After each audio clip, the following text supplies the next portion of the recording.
ಹಳಿಯಾಳ ತಾಲೂಕಿನ ಅಜಗಾಂವ್ ಸಮೀಪ ಅಪಘಾತ, 2 ಕಾರುಗಳು ಜಖಂ, 4 ಸಣ್ಣ ಪುಟ್ಟ ಗಾಯ.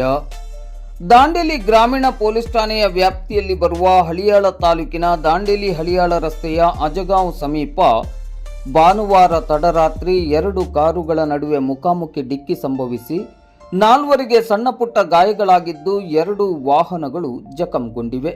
ಈ ಬಗ್ಗೆ ಇಂದು ಸೋಮವಾರ ಬೆಳಿಗ್ಗೆ 8 ಗಂಟೆ ಸುಮಾರಿಗೆ ಮಾಧ್ಯಮಕ್ಕೆ ಮಾಹಿತಿ ಲಭ್ಯವಾಗಿದೆ.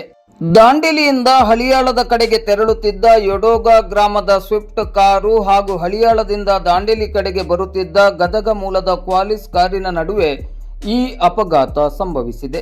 ಘಟನೆಯಲ್ಲಿ ಕಾರಿನಲ್ಲಿದ್ದ 4 ಸಣ್ಣ ಪುಟ್ಟ ಗಾಯಗಳಾಗಿದೆ. ಮಾಹಿತಿ ತಿಳಿದ ತಕ್ಷಣ ಸ್ಥಳಕ್ಕೆ ಆಗಮಿಸಿದ ದಾಂಡೇಲಿ ಗ್ರಾಮೀಣ ಠಾಣೆಯ ಪಿಎಸ್ಐ ಶಿವಾನಂದ ನಾವದಗಿ ಹಾಗೂ ಪೊಲೀಸರು ಗಾಯಾಳುಗಳನ್ನು ದಾಂಡೇಲಿಯ ಸಾರ್ವಜನಿಕ ಆಸ್ಪತ್ರೆಗೆ ದಾಖಲಿಸಿ ಪ್ರಾಥಮಿಕ ಚಿಕಿತ್ಸೆಯನ್ನು ಒದಗಿಸಿದ್ದಾರೆ. ಘಟನಾ ಸ್ಥಳಕ್ಕೆ ಹಳಿಯಾಳ ಪಿಎಸ್ಐ ಕೃಷ್ಣಗೌಡ ಅರಕೇರಿ ಅವರು ಭೇಟಿ ನೀಡಿದ್ದರು. ಇದೀಗ 2 ಕಾರುಗಳು ದಾಂಡೇಲಿ ಗ್ರಾಮೀಣ ಪೊಲೀಸ್ ಠಾಣೆಯ ಸುಪರ್ದಿಯಲ್ಲಿದೆ.